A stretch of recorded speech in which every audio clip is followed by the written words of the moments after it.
Okay, so got a lot of things to talk about today, but I got to start with this. Buy your toilet paper now. If you don't have any toilet paper, go buy some right now. So, by now, everyone's heard about the ship that's stuck in the Suez Canal.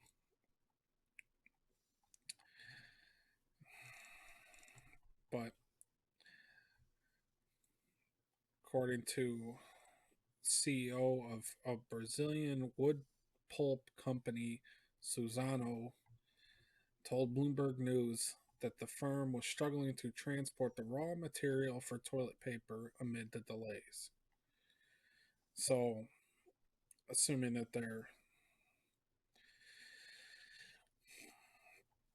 ship that carries the raw materials is stuck somewhere behind the line of that's waiting to get through the Suez Canal. They're worried that the shipping woes are going to worsen, causing major disruptions to the pulp trade that could impact supplies of toilet papers if producers don't have sufficient inventories. So it sounds like we're, we're going to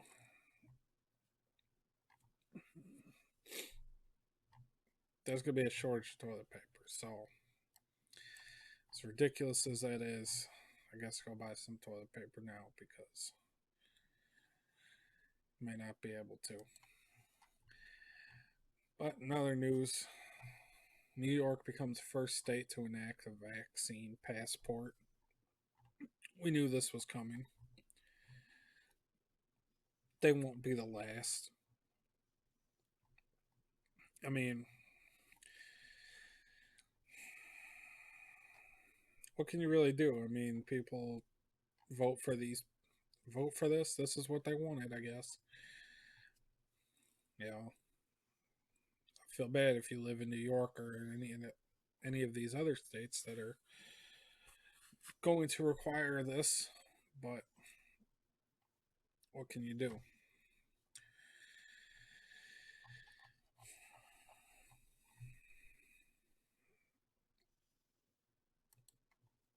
Yeah, I think it's going to end up, but going back to this thing of the Suez Canal, I mean, over 200 ships stuck in traffic jam as it, so it may end up being more than just toilet paper. There might be a lot of things that are going to be affected.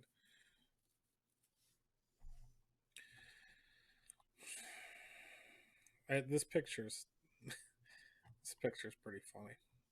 They're just uh, they say it's going to take a couple of weeks, so everything's going to be delayed. We'll see what happens. But on to some bigger stories.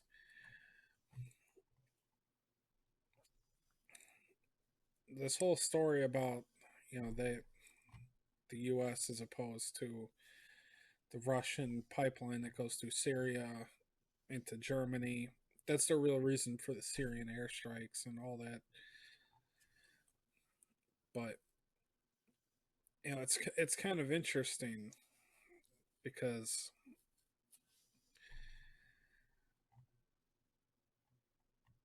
they're the Germans and most of Europe are in favor of this. Most of our allies are in favor of this compared to, I mean, most of the NATO allies they're all for it. So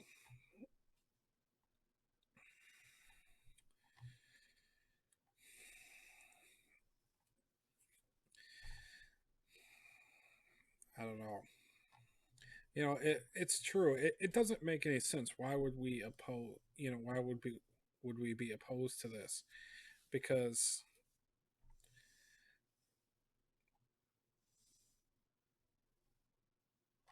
they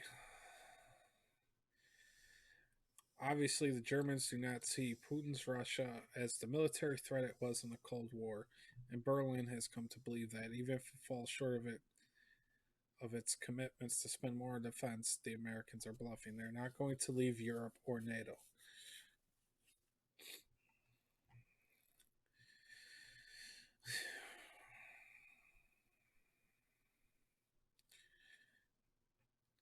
You know,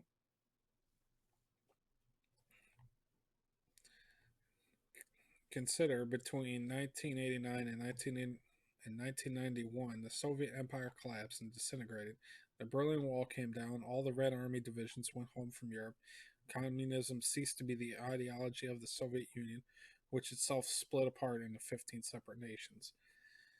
Russia was no longer the largest captive nation of communism, but a nation reaching out in friendship to the United States.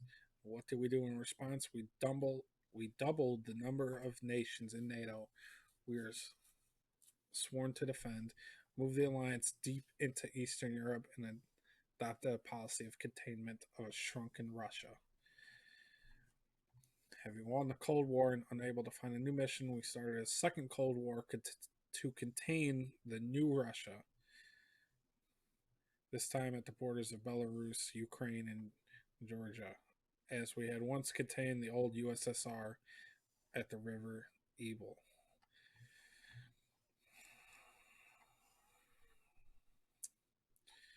You know, I just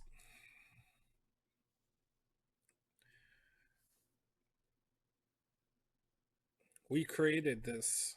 I don't know. I think it's a sign. We created this. I don't know that we have this aggression towards the Russians, which should not be there anymore. You know, communism failed there. The it the Cold War ended a long time ago. Why are we still treating them like that? You know, it's, it's stupid, to say the least. Instead of going on to new adversaries, and the rest of the world is turning their back on us. You know, because the Russians just they're not what they used to be. They're not they're not the global superpower that they were. They're a regional power for sure. You know, and I'm sure they're they're gonna step up. They're gonna step up in Ukraine and everywhere else, but that's that's kind of our own fault that they're we pushed to that. But in other news, it's going down in France. This is pretty funny.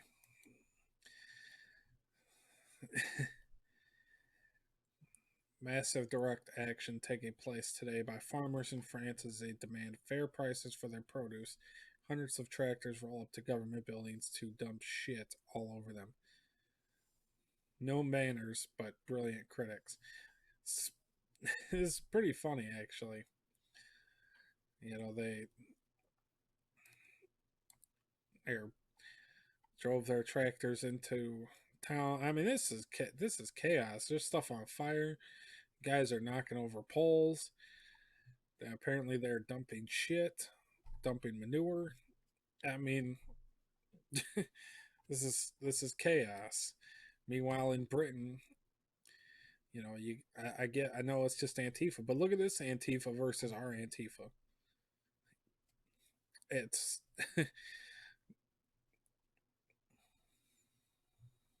their Antifa is.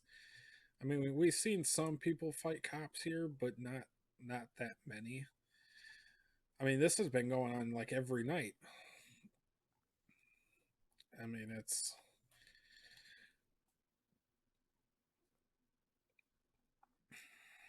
pretty crazy. They've got more people out there than we've seen Antifa here. You know, I mean, lately, I mean, it's getting warmer out, so you know, freaks are gonna come out more and more. But things are getting spicy in Georgia. Georgia representative arrested after governor signs election bill.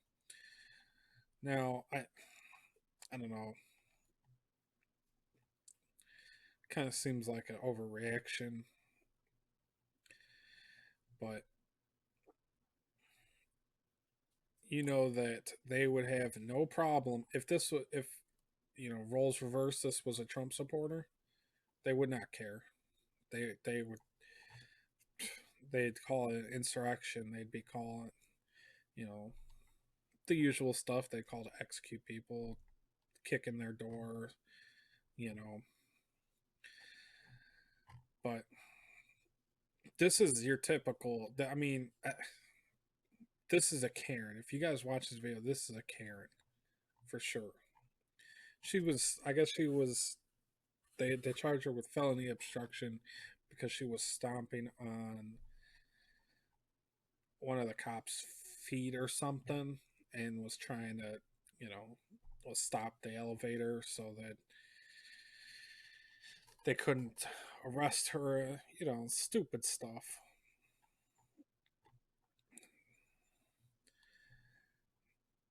During the arrest and escort, Keenan could be seen on video lifting up her feet and forcing the officers to carry her to the elevator. She attempted to keep the elevator from closing.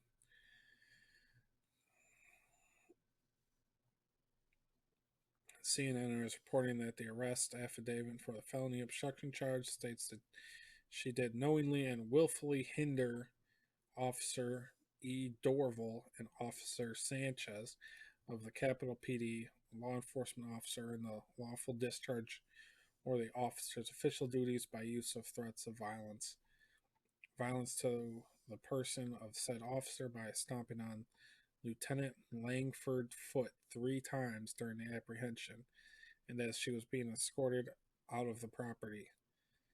The accused continued kicking Lieutenant Langford with her heels. So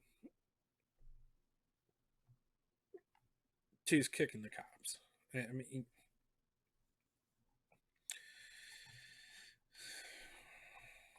but it's getting crazy. I mean, when do you see representatives getting arrested? When do they do stuff like this?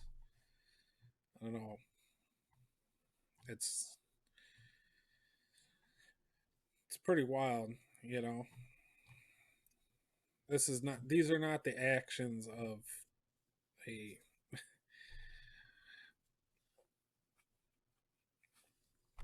they're not the actions of a well functioning government, to say the least.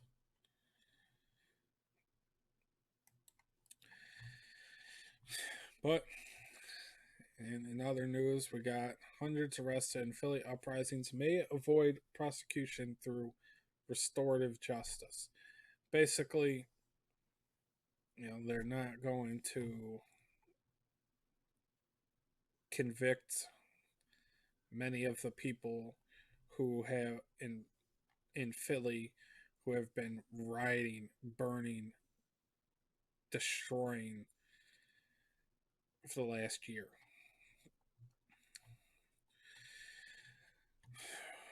So, on February morning, Philadelphia prosecutors offered updates on hundreds of cases that lawyers said challenge basic ideas about how justice is served.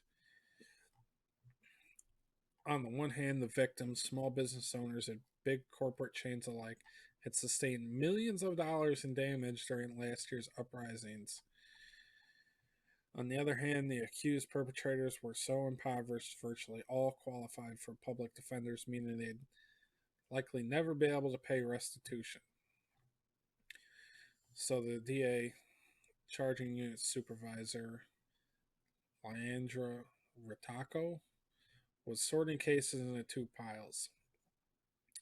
She requested preliminary hearing dates for prosecution on charges like blowing up ATMs or committing the sort of premeditated burglary that involves renting a U-Haul. You guys remember? I can remember very well the Philly riots when the U-Haul was pulled up and they were loading it up. For about 80% of the cases, he said the DA would be offering a program called Civil Unrest Restorative Response, which lawyers on both sides hope will make the community whole while avoiding prosecution for more than 500 people, majority of whom had no arrest. How are you going to fix? Okay, so all these businesses, you, so the people cannot afford to just pay back what the damage that they caused, and you're not going to put them in jail, so there's no consequence for it. It's what I'm getting from this. But anyway, this is their first attempt at restorative model for adult offenders.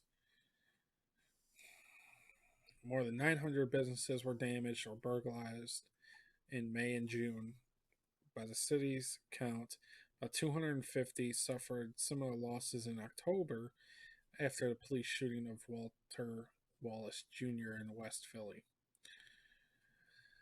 Rotako said those being considered for restorative response were accused of conduct like fleeing Rite Aid with a lot of makeup, being inside a closed GameStop, running a human assembly line, passing merchandise out of a Walgreens, and being caught in a sneaker store with 100 people, many of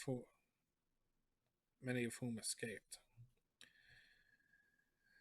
7 Foot Lockers were cleared out and lost millions of dollars, $800,000 in losses from the clothing retailer Live in Color.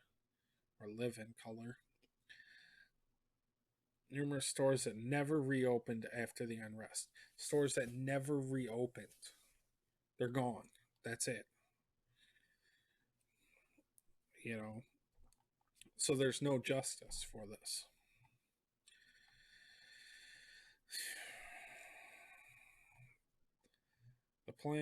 They say the plan, simply put, is to have accountability without the necessity for convictions. How do you have accountability if you're not going to convict anybody? You're just gonna. I don't understand. What are you gonna do? You know.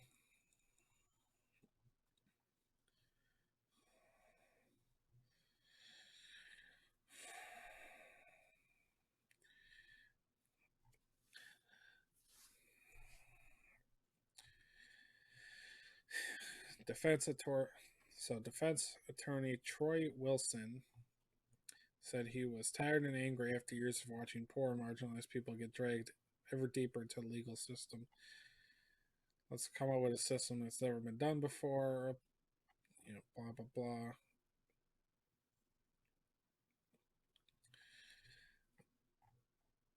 So,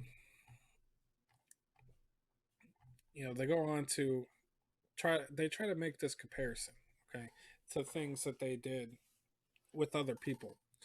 So, with much smaller cases, right? In one case, a young man struck his friend in the head with the butt of a gun during a brawl. They agreed to talk through it in a restorative circle with community members and a Philadelphia police community relations officer. What the injured man wanted was a new pair of sneakers because he got blood on his sneakers and $50. The community said they wanted these guys to go to school every day. They all signed a contract, and the officer warned if they broke it, there would be an arrest. No one broke it, and no one needed to go to jail. You know, that's cool. That's cool and all. But how can you apply that to this large scale rioting where there's businesses that are gone? They're gone forever. They're not coming back. I don't know why you would. Even if, you know, the money's not, they're not going to, the business owners aren't going to get any money.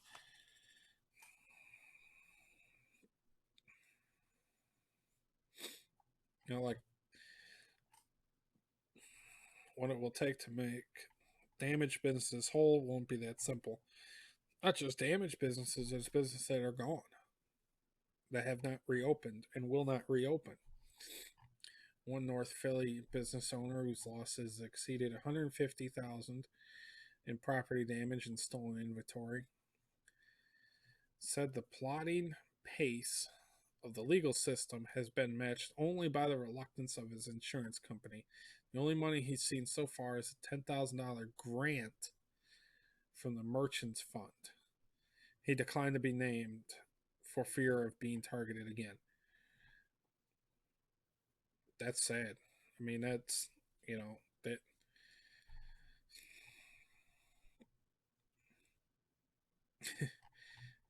I feared for my life, he said, as he guarded the store to prevent further losses. Now he feels abandoned by the city. Dude, you need to get out of that city because they're not going to do anything for you.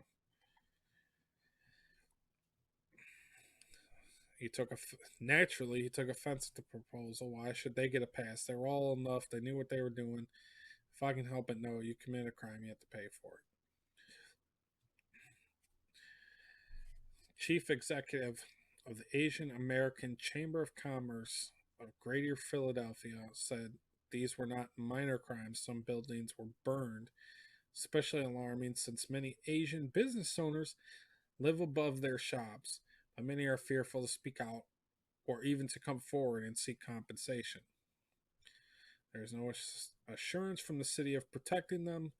They seem to be more concerned with protecting the offenders.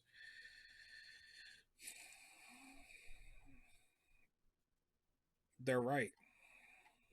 You know, it's and it's happened. Beal, they've when I forget where it was. I think it was one of the people that BLM killed. They had set a building on fire, and there was somebody who was sleeping in upstairs. I don't know what the I can't remember what the building was, but they set a building on fire, and a guy died inside. He was like sleeping upstairs or something. I don't know how you could sleep with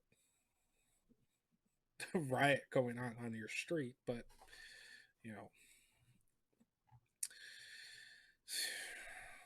it's disgusting, and it so they're just gonna like I can respect the idea of you know between just two people, you know, so that way maybe people learn from can actually learn from their mistakes and actually try to do better. That's different than okay, you've destroyed people's lives, you've killed people, you've looted and robbed, and it's out of control. And now you're not gonna convict any of these people, and so they're gonna be right out again this summer to do the same thing all over again. Literally, that's what's gonna happen this summer. It's gonna be ugly, but you know, I I didn't even want to talk about this, but I'm going to. Okay. Biden protected by same guns he wants to ban after Boulder shooting. Yes. So, the National Guard's armed with M4s, which is, and it's an AR-15, but, and he says the word hypocrite comes to mind. I had to, I had, so I tweeted in response to this, at what point do we stop complaining about them being hypocrites? Serious question. At what point do we just stop complaining? I'm sick to death of hearing about this. Okay, is that all Republicans can do? Is point out the painfully obvious hypocrisy. Why should I care? We are second class citizens in a banana republic with zero representation. Zero, none. It it's disgusting. I'm over it. I really am. I'm sick to death of hearing about it. Well, Eric Pratt, why don't you come at me with a solution and until I'm just so tired of, you know, constantly this is what the how many millions of times have we it's all I see is, oh, they're hypocrites, thanks, I knew, I'm aware. But and something else, Special Operations Command hires diversity and inclusion chief who posted anti-Trump memes. So the United States Special Operations Command, SOCOM, has hired its first chief of diversity and inclusion, person who posted anti-Trump memes on his Facebook page, including one that compared the former president to Hitler. We have seen countless of that, but this is this is kind of this is pretty funny. U.S. SOCOM welcomes our new chief of diversity and inclusion, Mr. Richard Torres Estrada.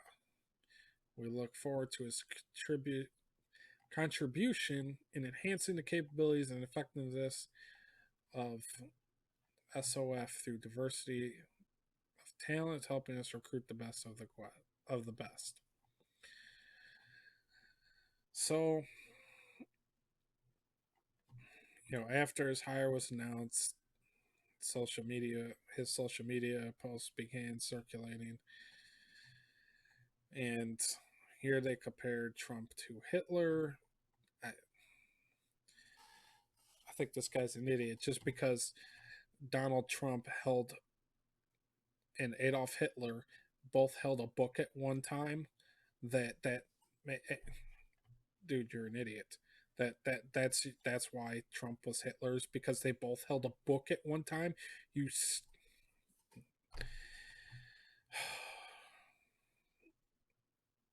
and then he posts some dumb shit. He's talking about Ted Cruz, um,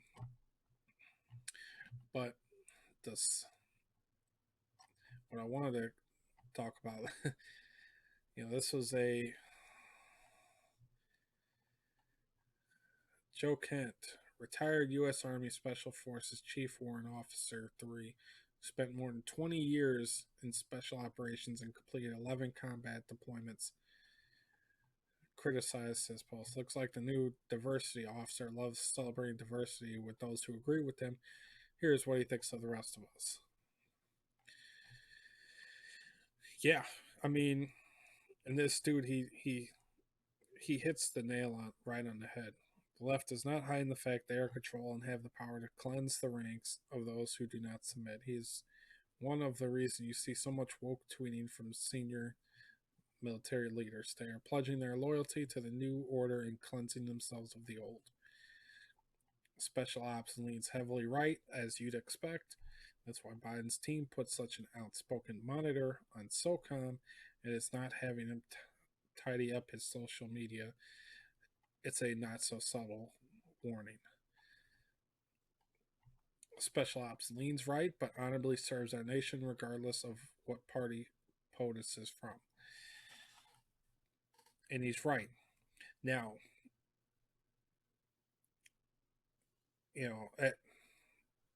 I mentioned it before in a different video.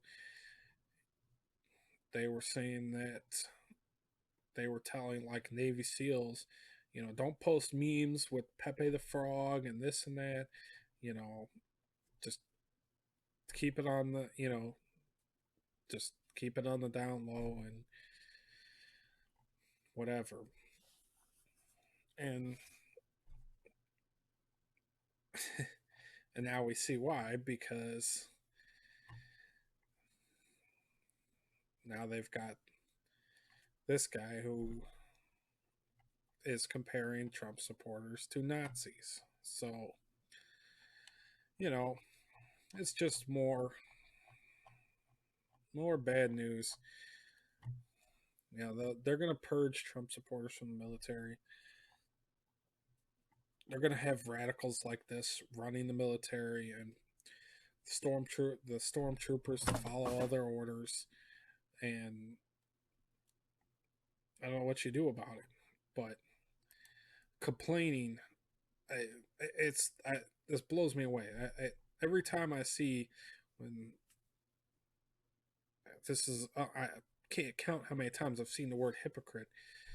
You know, Republican leadership is completely spineless. They don't do anything. They just complain. They're like, as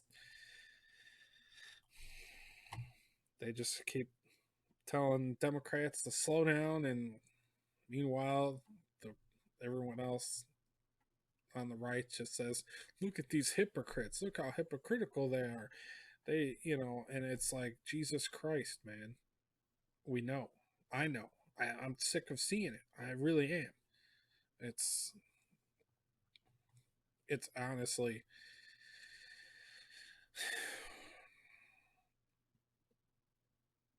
it's disgusting, and I'm tired of it. But I'm gonna leave it there. I think I've gone on long enough.